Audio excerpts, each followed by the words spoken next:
2020'de iPhone 6s Plus kullanmak. Bu ürünü sıfır bir ürün olarak neden aldım? İki sebebi var. Bunlardan bir tanesi, bir süredir aktif olduğum YouTube üzerinde size anlattığım iOS versiyonlarında sizden şöyle bir tepki geldi. Abi sen iPhone 11 ile iPhone 11 Pro Max ile bize bunları anlatıyorsun ama biz hala eski cihazları kullanıyoruz. Elimizde iPhone 6 var, 6s var, 7 var, 7 Plus var gibi. Bir ikinci sebep de acaba her yeni çıkan üründe eski ürünlere biraz haksızlık mı yapıyoruz düşüncesi. A9 chipset, 3D Touch, videolar için optik görüntü sabitleme, 4K video gibi özelliklerle zamanının en iyisi. 2020'de günlük cihaz olarak kullandığım bu ürünle alakalı size anlatacağım birkaç şey var. Özellikle iPhone 11 ve iPhone 11 Pro Max'i aktif kullandığım bir dönemde bu cihazları kenara koyup 6s Plus'la geçirdiğim süre cihazın kapasitesini ölçme açısından büyük bir avantajdı. Günlük kullanımda Face ID'den Touch ID'ye geçiş kullanım pratiğini biraz etkilese de çok kısa sürede alışıyorsunuz. Bazen yorum yapan arkadaşlar yeni cihaza geçiş yapacaklarını ama Touch ID yerine Face ID olmasının hoşlarına gitmediğini ve kararsız kaldıklarını söylüyorlar. Bu iki sistemi de yeterince uzun süre kullanmış biri olarak Face ID'nin Touch ID'ye göre bana sorarsanız en az 2 gömlek daha pratik olduğunu söyleyebilirim. Tabi herkesin kullanım alışkanlıkları farklı, çok tartışmaya açık bir konu değil. Herkesin ID'si kendine diyelim ve devam edelim. Diğer bir alışma devresine de denetim merkezini açarken ihtiyaç duyulabilir. Çünkü Face ID olan cihazlarda sağ üstten alta doğru çekildiğinde çıkan menü, Touch ID olan cihazlarda alttan yukarı çıkacak şekilde tasarlanmış durumda. Daha önce Face ID'li bir cihaz kullanmadıysanız tabii bu karşılaştırma gereksiz. Uygulamaları açarken belki yarım saniye gibi bir bekleme süresinden söz edebiliriz ki oldukça makul bir bekleme süresi. Bir de uygulamaların kendisinden kaynaklı olmayan bir durum var. Uygulamaya basıldığında ortaya çıkan o kısa süreli animasyon sırasında bazen küçük bir gecikme olabiliyor. Bu durumun önüne geçmek mümkün. Bunun için ayarlara, oradan erişilebilirlik menüsüne, hareket ve hareketi azalt sekmesine geçerek bu sekmeyi aktif edebiliriz ve bu animasyon sebebiyle ortaya çıkan takılmaların da önüne geçmiş oluruz. Ara sıra arayüzde çıkan küçük hatalar mevcut. Örneğin ekranı aşağıya çektiğimizde en üstteki Siri önerilerinin arka planında bir hata mevcut. Bu ve benzeri hatalar iOS güncellemeleriyle düzeltilebilir hatalar diye bir not almıştım.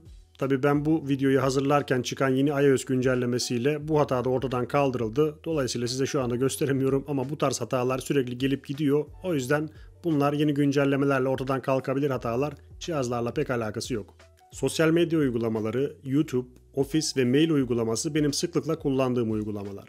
Bu kullanım sırasında elimdeki cihazın iPhone 6s Plus olması bana artı ya da eksi yönde herhangi bir şey katmadı. Yani dur şunu bırakıp iPhone 11'i alayım da daha rahat gezinti yapayım durumu söz konusu değil. Elde yıllardır kullanım pratiğine aşina olunmuş bir iOS cihaz var ve yapılmak istenen sorunsuz yapılabiliyor. Amaç da zaten bu.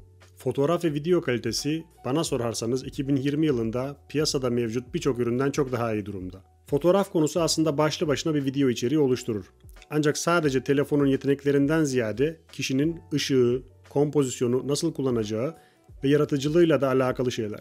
Video ile alakalı durum da aslında bundan farklı değil. Bu telefonla tatmin edici videolar çekebilmek için uymanız gereken kurallar genel video çekim kurallarından farklı değil. Mümkün olduğu kadar az sarsıntı ile uygun ışık ortamında ileride izlediğinizde keyif verebilecek anılar biriktirebilirsiniz.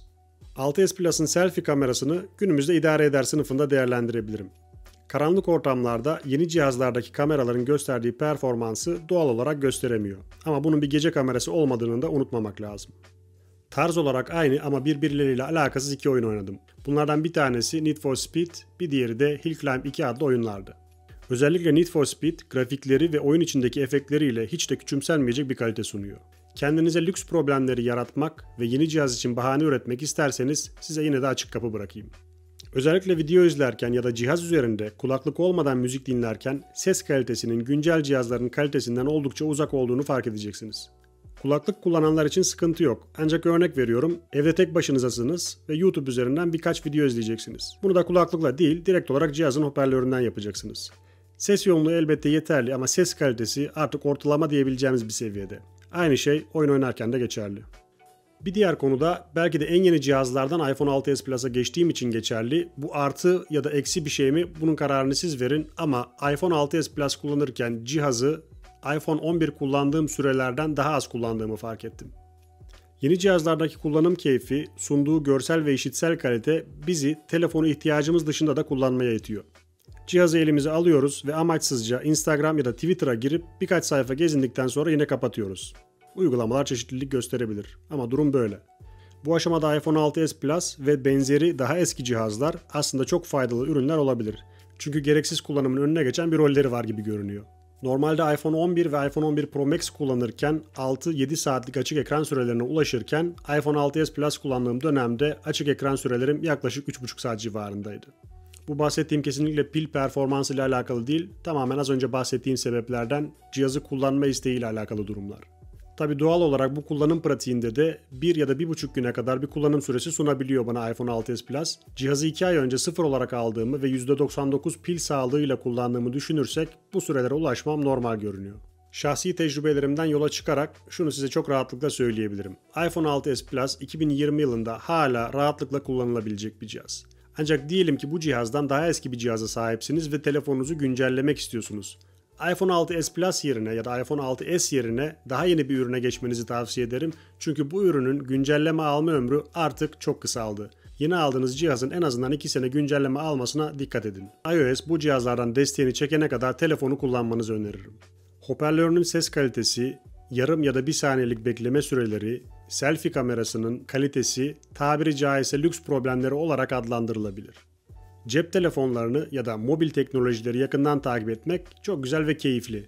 Ancak her yeni çıkan ürüne, her yeni çıkan modele sahip olmak ekonomik olarak çok da mümkün görünmüyor birçoğumuz için. O yüzden eldekinin kıymetini bilip en azından yazılım desteği çekilene kadar telefonun bize hizmet etmesine izin vermemiz gerekir diye düşünüyorum. Benden şimdilik bu kadar. Bir sonraki videoda görüşürüz. Hoşça kalın.